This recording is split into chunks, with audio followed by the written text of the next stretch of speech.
എല്ലാ വിദ്യാർത്ഥികൾക്കും പുതിയൊരു വീഡിയോയിലേക്ക് സ്വാഗതം. ഈ വർഷത്തെ +2 പബ്ലിക് എക്സാമിനേഷൻ റിസൾട്ട് മെയ് 9 പ്രസിദ്ധീകരിക്കും. ഇതുമായി ബന്ധപ്പെട്ട് ഇന്ന് വിദ്യാഭ്യാസ മന്ത്രി ഒരു പത്രസമ്മേളനം നടത്തിയിട്ടുണ്ടായിരുന്നു. അപ്പോൾ അതിൽ ഈ ഒരു റിസൾട്ട്, വിദ്യാർത്ഥികളുടെ റിസൾട്ട് മെയ് 9 വൈകുന്നേരം 3 മണിയോടെ പ്രഖ്യാപിക്കും എന്നാണ് വിദ്യാഭ്യാസ മന്ത്രി അറിയിച്ചിട്ടുള്ളത്. അപ്പോൾ വൈകുന്നേരം 3 മണിക്ക് പ്രഖ്യാപിച്ചാൽ ഏകദേശം ഒരു 4 മണി 4:30 ആവുന്ന ആ ഒരു ടൈമിലായിരിക്കും നിങ്ങൾക്ക് നിങ്ങളുടെ റിസൾട്ട് ലഭ്യമാവുക. അപ്പോൾ അതിനുശേഷമായിരിക്കും, അതായത് വിദ്യാഭ്യാസ മന്ത്രി ഈ ഒരു റിസൾട്ട് പ്രഖ്യാപിച്ച ശേഷമാണ് വെബ്സൈറ്റിൽ അതുമായി ബന്ധപ്പെട്ടുള്ള ലിങ്കുകളൊക്കെ പ്രസിദ്ധീകരിക്കുക.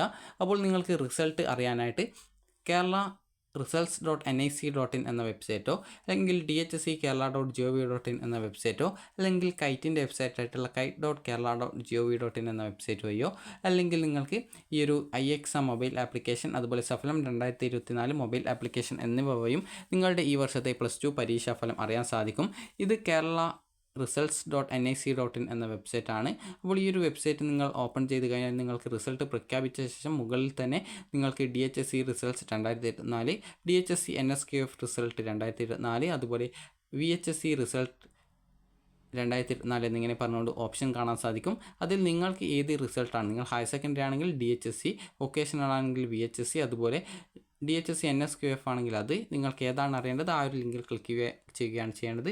അപ്പോൾ നിങ്ങളുടെ റിസൾട്ട് വന്നു കഴിഞ്ഞാൽ ഇതുപോലെയായിരിക്കും നിങ്ങൾക്ക് റിസൾട്ട് കാണാൻ സാധിക്കുക. അതായത് DHSC റിസൾട്ട്, അതുപോലെ VHSC റിസൾട്ട്സ്, അതുപോലെ DHSC NSQF റിസൾട്ട് എന്നിങ്ങനെ പറഞ്ഞുകൊണ്ടാണ് കാണാൻ പറ്റുക. അപ്പോൾ നിങ്ങൾക്ക് ആ ഒരു ലിങ്കിൽ ക്ലിക്ക് ചെയ്യുന്ന സമയത്ത് ഇതുപോലെ നിങ്ങളുടെ റോൾ നമ്പർ നൽകാനും അതുപോലെ ഡേറ്റ് ഓഫ് ബർത്ത് നൽകാനും ആ ഒരു ഭാഗം കാണാൻ സാധിക്കും. ആ ഒരു ഡീറ്റെയിൽസ് നൽകി സബ്മിറ്റ് ചെയ്ത് കഴിഞ്ഞാൽ നിങ്ങൾക്ക് നിങ്ങളുടെ റിസൾട്ട് അറിയാൻ സാധിക്കുന്നതാണ്. അതുപോലെ തന്നെ സൈഡിലായിട്ട് ഇതുപോലെ ഒരു സിമ്പിൾ കാണാൻ സാധിക്കും. അതിൽ ക്ലിക്ക് ചെയ്ത് കഴിഞ്ഞാൽ സ്കൂൾ വൈസ് റിസൾട്ട് അറിയാൻ സാധിക്കും. സ്കൂൾ കോഡ് നൽകി സബ്മിറ്റ് ചെയ്ത് കഴിഞ്ഞാൽ നിങ്ങളുടെ സ്കൂൾ വൈസ് റിസൾട്ടും അറിയാൻ സാധിക്കുന്നതാണ്. സ്കൂൾ കോഡ് നിങ്ങൾക്ക് dhsc.kerala.gov.in എന്ന വെബ്സൈറ്റ് നോക്കിക്കഴിഞ്ഞാൽ നിങ്ങളുടെ സ്കൂൾ വൈസ് റിസൾട്ട് അറിയാൻ സാധിക്കും. അപ്പോൾ നിങ്ങൾക്ക് സാധാരണയിൽ വൊക്കേഷണൽ ഹയർ സെക്കൻഡറി വിദ്യാർത്ഥികൾക്ക് സ്കൂൾ വൈസ് റിസൾട്ട് അറിയാനുള്ള ഓപ്ഷൻ ഉണ്ട് എങ്കിലും സാധാരണ റിസൾട്ട് നൽകാനായിട്ട് ആ ഒരു സ്കൂൾ കോഡ് നൽകിക്കഴിഞ്ഞാൽ സാധാരണ ആ ഒരു റിസൾട്ട് വരാറില്ല. അപ്പോൾ നിങ്ങൾക്ക് പേഴ്സണൽ, അതായത് ഇൻഡിവിജ്വൽ റിസൾട്ട് ചെക്ക് ചെയ്യാനായിട്ട് സാധിക്കുന്നതാണ്. അപ്പോൾ അതുപോലെ തന്നെ കൈറ്റിൻ്റെ വെബ്സൈറ്റ് വഴിയും നിങ്ങൾക്ക് നിങ്ങളുടെ സ്കൂൾ വൈസ് റിസൾട്ട് അറിയാനുള്ള ഓപ്ഷൻ നൽകാറുണ്ട്.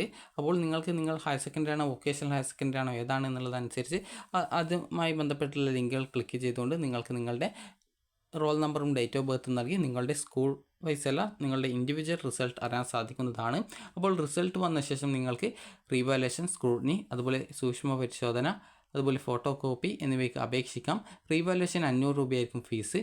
നിങ്ങൾക്ക് റീവാലുവേഷൻ ശേഷം ഏകദേശം ഈ ഒരു 10% മാർക്ക് വർദ്ധിക്കുകയാണെങ്കിൽ നൽകിയ ഫീസ് തിരികെ ലഭിക്കും.